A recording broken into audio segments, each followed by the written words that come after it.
Can't take you guys on a little ride around the neighborhood. This little segment that I'm doing for YouTube is called Weekend Warrior, and it's basically just a recap of what happened in my weekend or my travels, you know, while we take a ride. So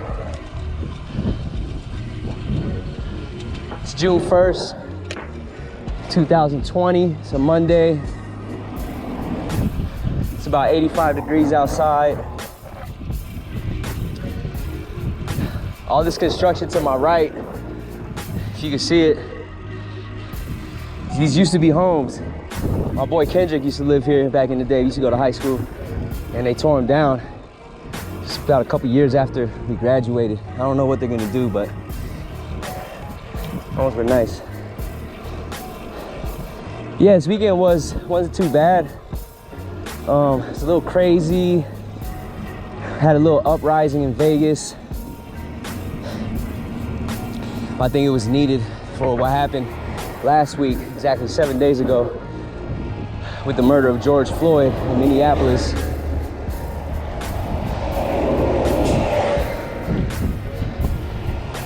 We also opened up the city as far as from the restrictions, the lockdown restrictions of COVID-19.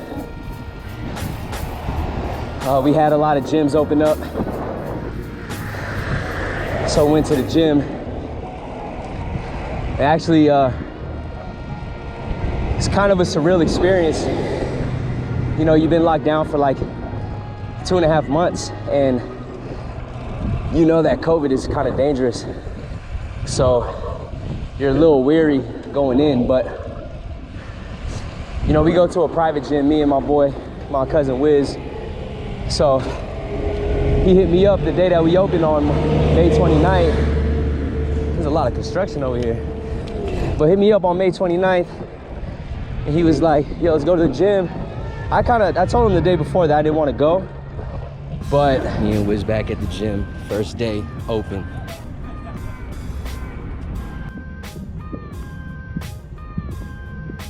You know, as soon as we get in, he's gonna give us a water bottle with the towel for everyone gets their own, and you gotta make sure you clean and what you use before and after.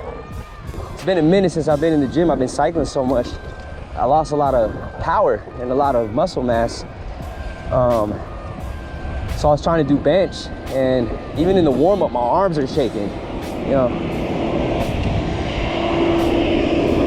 I normally bench around like between 185 and 225. That's usually my range when I'm trying to build some strength. And to be honest, man, I was having some problems with like 140. I mean, not necessarily problems, but man, my arms were shaking, bro.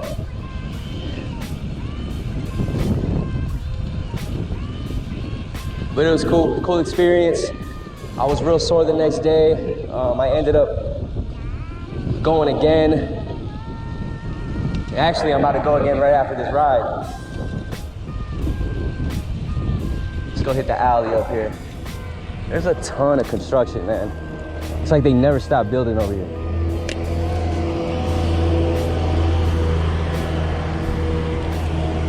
Here we're going through the alleys out here in Old Henderson. These homes that they made, they actually made them for the workers who were building the Lake Mead, the Hoover Dam. Building the Lake Mead. You can't build a Lake Mead. Well, I guess you can, but yeah, they built the Hoover Dam, and this is where they would stay. So these homes are a lot older, smaller homes.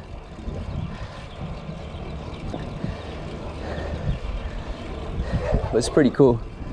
I'm waiting for the day I get chased by a dog back here. But yeah, we're living in some wild times in America, guys. Like I said about a week ago, George Floyd was a resident of Minneapolis. He was unlawfully executed by the police department of Minneapolis. Apparently, he was, I guess, caught using a fake $20 bill. I mean, he's dead, so we don't really know what happened. That's just from what the store owner said. The cops tried to say that he was resistive. So they used excessive force to take him down, 3 police officers, I mean, there's a bunch of video coming out, but 3 police officers hemmed him up. There's one Asian officer that really pissed me off because he could have been a fucking hero. And he ended up just letting it happen. And now we have a dead man on our hands.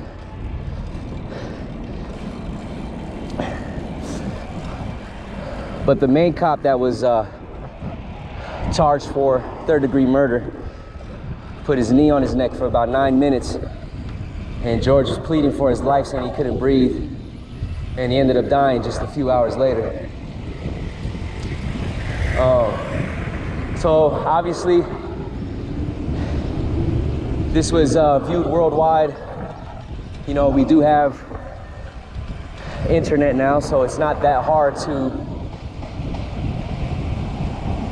see what's going on in the world. So there was some protests. The rest of the country was outraged at what happened. You know, it was racially charged. White cop, black victim. So we actually had some protests out here in Vegas. Real similar to the protests that Black Lives Matter put together a few years ago, which I attended as well. But this one got a lot more traction than before. So the protest I went to with my buddy Frank was on Friday this past weekend, and it was on the Strip. So we kind of linked up at the Bellagio. It started off kind of light. Not very many people were there, but nonetheless there were people there. We're on the Strip right now. Black Lives Matter organized a protest in memory of George Floyd. There's a bunch of people here right now.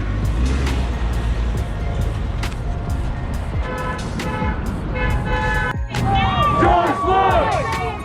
George Floyd! George Floyd! Say his name! George Floyd! Say his name! George Floyd!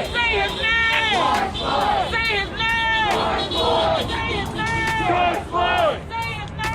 George Floyd! Say his name! George Floyd! Say his name! George Floyd! What's his name? George Floyd! What's his name? George Floyd! What's his name? But there are a lot of cars parking right next to the Bellagio fountain, and that's not allowed. You can't really park on the side of the street on the Strip. So then they had about I want to say like 20 squad cars pull up, line up right next to those cars, like they were gonna keep us from moving, or what the deal was, I don't know. But that's when it started to pick up, and you could kind of tell in the video, everyone was kind of, you know, voicing their opinions on how they felt about the situation. And I mean, at this point, there's probably 30 of us, 40 of us, about 20, 30 police officers. So, you know, it's pretty evenly matched, so to speak.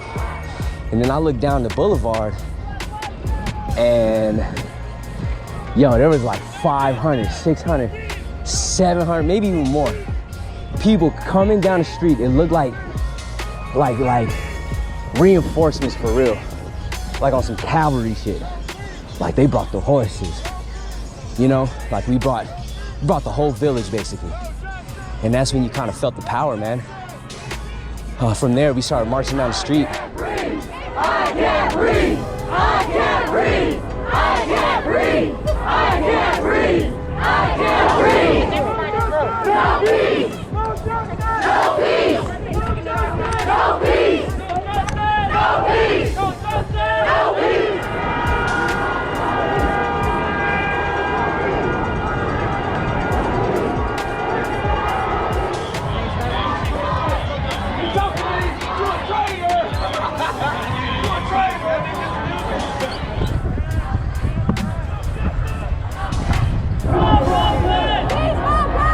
Peaceful protest!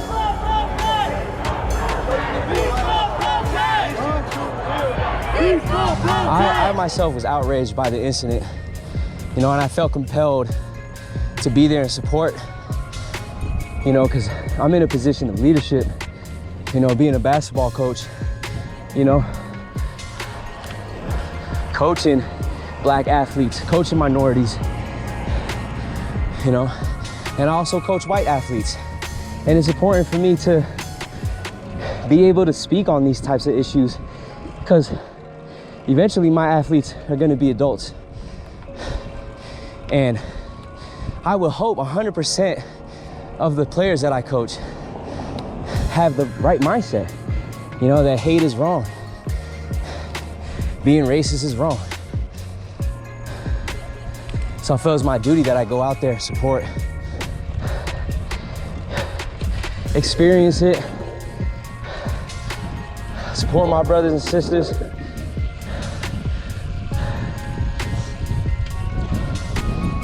Just so we can really be there and understand the magnitude of what's going on.